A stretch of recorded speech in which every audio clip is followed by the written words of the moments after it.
بسم اللہ الرحمن الرحیم۔ السلام علیکم۔ آج کا ہمارا ٹاپک انتہائی دلچسپ، عجیب و غریب ہے۔ آج ہم بات کر رہے ہیں ایک ایسے ملک کی جہاں دلہن کو جہیز میں چوہے نہ دیے جائیں تو اس کا سامان جہیز نامکمل تصور کیا جاتا ہے۔ جی ہاں، آپ نے بالکل درست سنا، چوہے ہی میں نے کہا ہے۔ تو ویڈیو میں آگے بڑھتے ہیں۔ آپ سونے سے پہلے عام طور پر یہ بات یقینی بناتے ہیں کہ کوئی کھانے کی چیز یا ٹکڑا فرش پر یا میز پر کہیں نہ رہ جائے، کہ ایسی صورت میں ہمارے ناپسندیدہ ترین مہمان چوہے گھر میں گھس آتے ہیں، جو کہ مختلف قسم کے نقصان کرتے ہیں۔ اور ہمارے درمیان کچھ لوگ تو ایسے بھی موجود ہوتے ہیں جو کہ صرف چوہا دیکھ لیں تو ان کو گھن آنے لگ جاتی ہے۔ مثال کے طور پر نیو یارک نے حال ہی میں شہر میں چوہوں کے بحران کو حل کرنے کے لیے نئی کوششیں کی ہیں، لیکن ایسے مہمان ہر جگہ حقیر نہیں ہوتے۔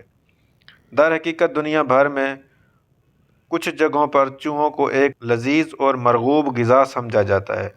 ہر سال 7 مارچ کو شمال مشرقی انڈیا کے پہاڑوں کے ایک دور دراز گاؤں میں آدی قبیلہ ایک تہوار یوانگ آران مناتا ہے۔ یہ ایک غیر معمولی تہوار ہے جس میں چوہے ان کے کھانے کی بہترین پکوان میں شامل ہوتے ہیں۔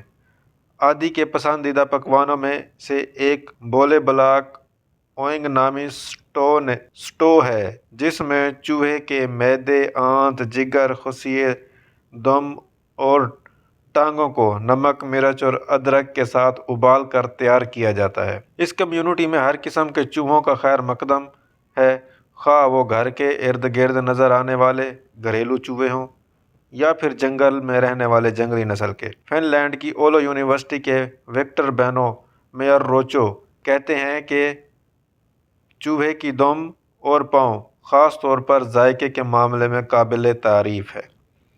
انہوں نے آدی قبیلے کے بہت سے لوگوں سے اپنی ایک حالیہ تحقیق کے دوران بات کی۔ ان کی تحقیق کھانے کے وسائل کے طور پر چوہوں کے استعمال پر مبنی تھی۔ تحقیق کے دوران انہیں اس پریشان کرنے والے جاندار کے متعلق مختلف ہی نظریہ نظر آیا۔ جواب دہندگان نے بتایا کہ چوہے کا گوشت سب سے مزیدار اور بہترین ہے جس کا وہ تصور کر سکتے ہیں۔ مجھے بتایا گیا کہ اگر چوہے نہیں تو کوئی پارٹی نہیں، کوئی خوشی کی بات نہیں، کسی اہم مہمان ملاقاتی یا رشتہ دار کا احترام کرنا ہو، کوئی خاص موقع ہو، یہ تبھی ہو سکتا ہے جب چوہے مینیو میں شامل ہوں۔ انہیں چوہے اتنے پیارے ہیں کہ وہ صرف ان کے مینیو کا ہی نہیں حصہ ہوتے۔ وہ کہتے ہیں کہ چوہے تحفے میں دیے جاتے ہیں، ایسے چوہے جو کہ مردہ ہوں۔ یہ جہیز کی بھی ایک اہم چیز ہے۔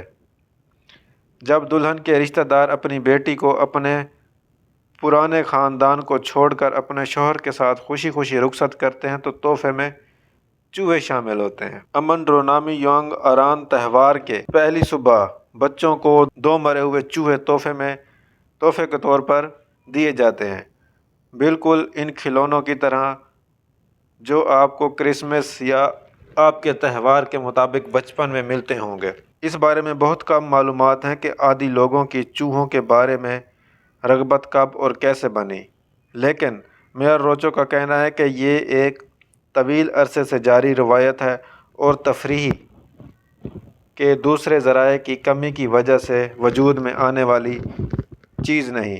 بہت سے جانور جیسے ہرن، بکری، بھینس اب بھی گاؤں کے آس پاس کے جنگلوں میں گھومتے رہتے ہیں، لیکن آدی قبائل کے لوگ صرف چوہے کے ذائقے کو ترجیح دیتے ہیں۔